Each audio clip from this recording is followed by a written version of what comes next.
you think actors are well paid, but you might get $5,000 or $10,000 to do an episode of a TV show, but you might only do three a year, and so it was the residuals and the commercials and the residuals from commercials that really gave you the chance to make a living and pay your bills in between those episodic shows that you would do, or a movie or something. Welcome back to Under Oath. I've got Tim Matheson, actor, director, producer, and writer. How you doing, Tim? I'm doing great. I swear to tell the truth, the whole truth, and nothing but the truth. So help me God. Yeah, we might get into some legal stuff later. When you write a memoir, the funny thing is, as a lawyer myself, the issue is, do you tell something that you're going, I might open myself up to something. So when you hand a manuscript to your publisher, do they say, hey, listen, is everything clean here? Yes. You know what? It's you're absolutely right. I cut a couple of things that were stories about a situation that could be perceived, in a different way. If that other person didn't quite see it the way I saw it, or I recounted it, and so I was sensitive to that. And I was also sensitive to my ex-wife and my children and how they would react to certain things. And I didn't want to air dirty linen. That wasn't the purpose of what I was doing here. I wanted to recount the lessons that I learned, the mistakes I made, and what I learned from those and how I recovered. And my sort of golden rule was, I don't mind making mistakes. You're going to make mistakes. Just don't make the same one twice. When I think about, what I would write when I'm done, when I'm at an age where I go, okay, I think it's important for my children to know everything. I think it's important for me to go out there and give people knowledge. I mean, I assume that was the point of it.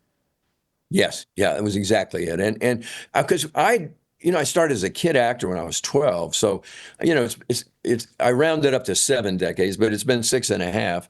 But, each, I started at 12, but so there were so many different phases of my career where I had to just, after about 5 to 7 years, every 5 to 7 years, I had to reinvent myself in a new phase of my career, whether it was kid actor, then voice actor in Johnny Quest and at Hanna-Barbera, then 5 to 7 years of doing Westerns on Bonanza and the Virginian, and then the Quest, and then doing comedy. I found improv and I started doing comedy with Animal House, and then just every different phase. And then I began directing a lot because certain acting parts just weren't coming my way anymore. So I started directing. So I just kept reinventing the wheel, if you will, at different points in my life. I always laugh because when people say, where do they know this actor from? And when you have 6, 7 decades to pull from, isn't it weird that your fan base goes, if you're in your 50s or your 60s, they know you as Animal House. If you're in your 30s and 40s, they know you as the dad in Van Wilder. I mean, you're eventually going to get to something that somebody knows you were in, no matter what age they're at. Yeah, I've been fortunate enough to be in some sort of seminal shows from different periods, like The West Wing, and now I'm in a show which is like a whole new thing for me. The last 6 years, I've been in a show called the Virgin River on Netflix, which is a streaming show, and found a tremendous audience because I think, going through COVID and a lot of the political upheavals in the world, people want to look for something that's reassuring and calming. And this is a story about a small town where people, even though they don't like each other necessarily or are alike, they just learn how to get along. I think about people of our age. It reminds me of when people who didn't live through disco, and you try to explain certain periods of time, and you explain, there was a time before the internet when finding somebody when you went out was impossible. You'd have to tell them early on, hey, listen, I'm going to be here. I'm going to be here. Is it weird to bring this perspective out now and go, wow, that didn't seem like a real time? Absolutely, and this is one of the purposes I think that I wanted to write about working with such greats that people don't remember now, like Lucille Ball and Jackie Gleason, Henry Fonda, and what the lessons that I learned are from them, because they came up through vaudeville, which was like live performances 6 times a day, and you got to be tough and strong to perform like that. And they honed their craft to such a degree that it was a great lesson to me to learn that you really have to work that hard to accomplish something really, really good, I think, When I look at somebody's history and I see everything they were in and everything they touched, I mean, it's amazing to me because I remember cartoons, the earlier cartoons, the Johnny Quest, things like that. I mean, is it funny for you to go, yeah, I was in Johnny Quest. I did all this, voice work. I was so lucky. I mean, because I just sort of, I finished being a kid actor. I kind of outgrew it. I was like a gawky teenager. The parts weren't really, I wasn't getting hired for any parts. So I just did this voice audition and got lucky enough to get it. And so like for 4 years, I did all these cartoons, and it was a peek into a whole world of some of the best actors I've ever worked with. Mel Blanc, who did all the Looney Tunes at Warner Brothers, Bugs Bunny and Daffy Duck. He did all these voices, just to watch him transform all of them transform into these characters, giving a dog a personality or a talking duck or whatever. It was amazing, and it was just yet another peek into a side of the business I had no idea existed. Now, what's interesting to me is I remember when voice actors, it was always just something cool you do. It paid the bills. It was an easy day work. I mean, not easy day because I've done voice acting and that's hard. But did you Yeah. ever imagine that voice actors would be paid 10 to $15 million a movie? Well, it's changed in the sense that there are these guys now. Well, they're movie stars, and so they get a lot of money for to get hiring the movie stars to do the voices, and it's hard work. But back then, guys like Mel. I mean, it was all residuals, and I remember the first check. I was totally broke. I was like 17 or 18. I just bought my first house. It was for 29.5. It was like back in the day when that was a reasonable price you could get for a house. And I had a payment coming up, and I went out to get the mail and opened it up, and I'd done all these cartoons, but I just got paid to do them. There was a check for like $2,500 in the mail, which today would be like $25,000. And I just went, oh my God. And I realized that these actors that I was working with, they got 10 checks like that every week. And so that's why they did it. And they were so talented. They booked like 6 shows a day. And I was doing like one show a week, and I got this big check. I was thrilled. And it was a big change in my life. I'm wondering about because you always hear the story about residual checks and some guy getting a check for like 10 cents or something like that. What Oh, do you I think the get those. smallest residual check you think you've got in the mail? I think I've gotten one for a penny. Or you get $5 or $7. But it's a credit to my union, the Screen Actors Guild, that back in 1960, when I first started, 61, they started paying residuals on old movies that they were using to, fill up time on TV. The actors get because the networks and the TV stations were making money from the advertising, so they should share that with the studios and the actors that were in them, and they're actually using an old show to replace making a new show, so we should be compensated. And I think that it worked out right, and now that it's happening in streaming too, because there really are no residuals, but that we've worked a way to be compensated for that, and it's helpful because you can build a career as an actor. Now let's get on that streaming services because I always wondered about that. Since there's no real residuals and there never was any, I mean, how disappointing is it going, wait a minute, you're watching my shows hundreds of times, hundreds of thousands, millions of times. Like for example, Burn Notice might be on a streaming service, and you're going, I used to depend on those residuals. I mean, Mhm. what do they do now? I mean, is there any compensation when a show gets taken? Like, let's say a burn notice goes to, let's say Amazon or something. I mean, do you get checks for that, or is it go, hey, listen, life I is think life? I think it's a work in progress. I know on our show on Virgin River, we are being compensated for residuals, and I'm not sure.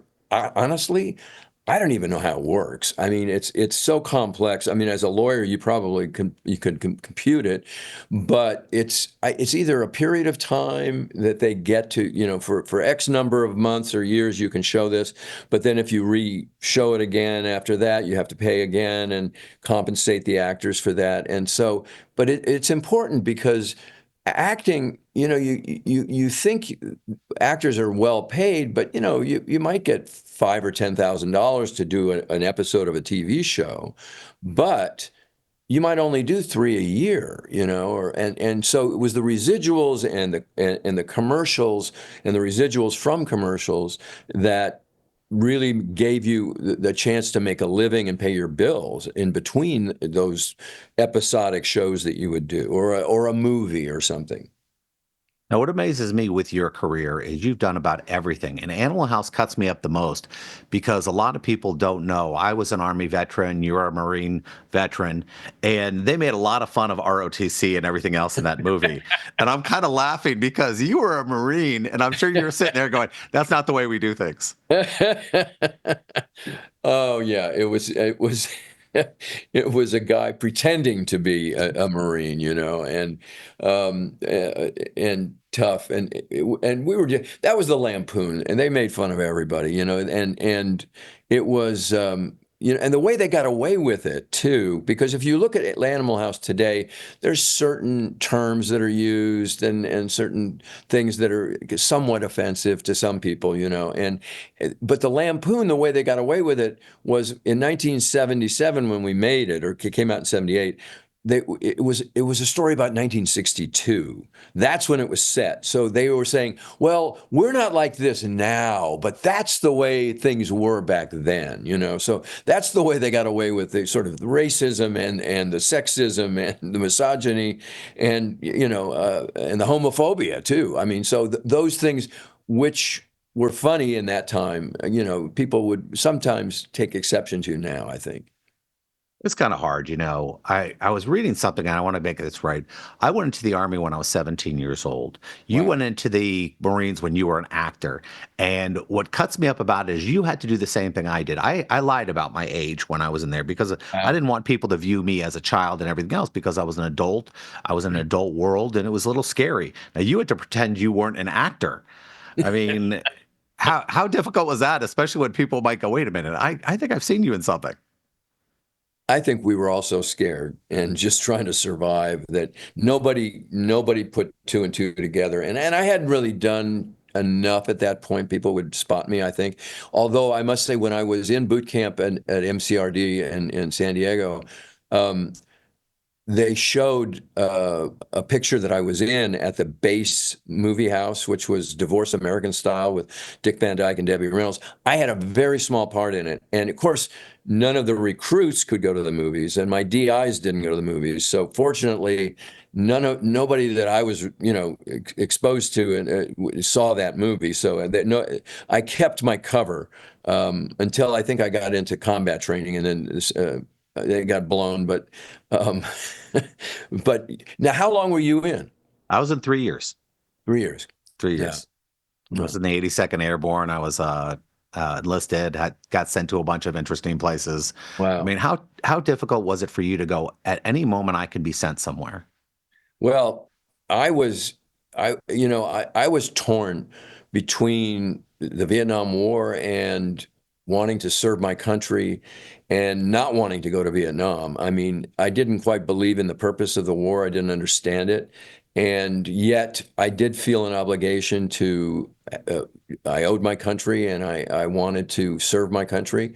So it was fortunate that I got the opportunity to join the reserves and be trained as a Marine. And so many of my fellow Marines all went to Vietnam and all served, and some didn't come home. And it was great to be part of that brotherhood and to learn what it was all, and it also it grew me up. I became a man because of my experiences in the Corps, and I learned how to work with other people, and never never leave anybody behind.